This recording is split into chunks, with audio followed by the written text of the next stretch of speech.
Well, my next book is titled A Life by Invitation, and that was the book that exhausted me. That was the book that beat me into the ground to the point where I put it in a drawer so I don't have to ever look at it again, because I hate that little book. It was like 400 pages, and then I had to rewrite, and I wrote it in third person, and then my editor said, oh, you should write it in first person, and then I rewrote it. I mean, look, no one's doing this for me. I mean, I don't have an editor or publisher. I'm doing all this stuff on my frickin', word processor, laptop, writing this book, and I rewrote it 5 times. And I thought, I can't do this anymore. I'm gonna lose my mind. So, A Life by Invitation follows Chuck, the central character in my first book, on through college and in North Africa, where he becomes a Sufi mystic, and the point of that book is a character who is roughly impersonating me, who has a particular problem in that he wants to be liked and likable so badly that if you invite him to do things, he'll do them. Hey, Charles, well, why don't we go do this stupid thing? Or why don't we go do that stupid thing? Or, hey, Charles, why don't you come on over and we'll blah, blah, blah, and blah, blah, blah. And I thought, okay, all right, I'll do it. So the whole point on Life by Invitation is this character whose life is not built from within himself, it's built from outside of himself. And I put it away. I don't know if I'm ever gonna resuscitate it. My writing career kind of spans about, I didn't actively start writing. I'm 64 today as of this interview, but I started writing when I was 45. And I wrote nonstop for about 10 years.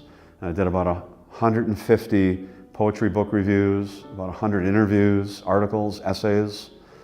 I published a full collection of poems, 5 small collection of poems, published a book. When I offered my archives, and I'm sort of a little bit compulsive. Maybe you can tell that, I don't know.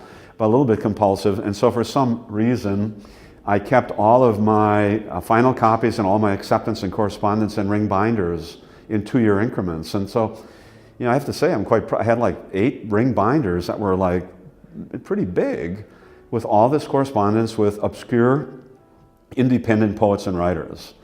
Back when the independent small press was made up of, some of these publications were Xerox copy, paper clipped. Some of them are just 1 sheets.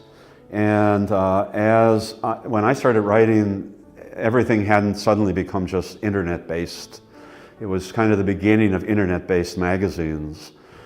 So by the time I finished, my work had appeared in over 200 print and electronic publications, and I had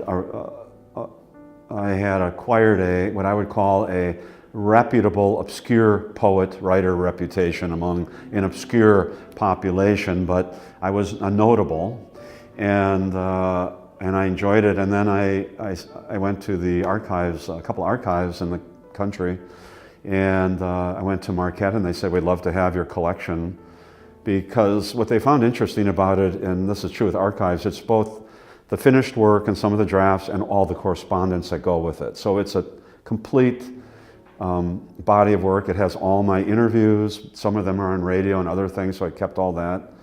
And that to me was a finish line. Because when I started this, I had no aspiration other than to become the best writer I could by 60. That was my goal. I'm going to be the best writer I could by 60. But I never got trained as a writer. I'm not an MFA. I'm self-taught.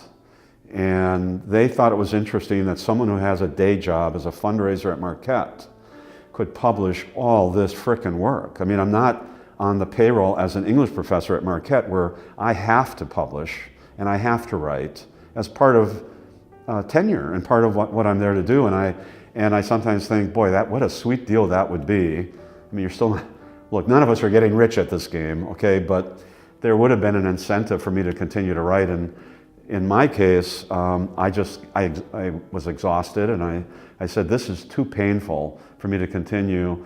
So I just redirected all my compulsive energy that I spent doing that in writing and turned myself into a master gardener. And now I have like, I don't know, 15 beds of obscure plants, full sun, full shade, half shade, semi-shade. I have 250 seedlings growing in my basement under lamps that are like the sun.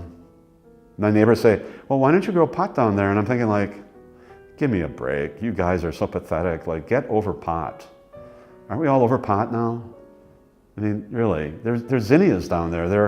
They're obscure sort of heritage tomatoes, stuff like that. So I'm just turning all of my compulsive energy into other stuff. And I love my job, and I love all the startup stuff I'm doing, so life is good.